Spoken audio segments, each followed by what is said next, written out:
Magandang umaga, ngayon po ay araw ng Huwebes, June 13, 2024 at narito po muli ang update sa lagay ng panahon. Ayon po sa Pag-asa, easterly sumainit na hangin na nagmumula sa dagat Pasipiko ang nakakaapekto sa eastern section ng Southern Luzon, Visayas at Mindanao.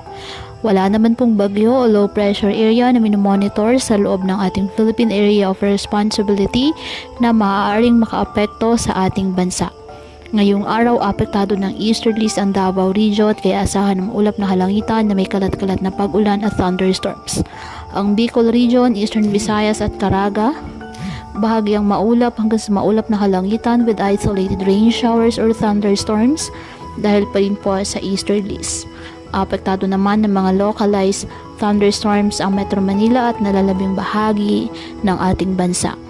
Kaya patuloy pa rin po natin na pinag-iingat ang ating mga kababayan sa banta po ng mga posibilidad ng pagbaha at pagguho ng lupa lalo na kapag may malalakas na ulan. At ugaliin po na magdala palagi ng payong o hati naman panangga sa ulan sa tuwing lalabas po ng ating mga tahanan. At yan po muna ang update sa lagay ng panahon ngayong araw. Muli patuloy po tayo na mag-ingat at palaging tandaan, God loves you. Stay safe and God bless.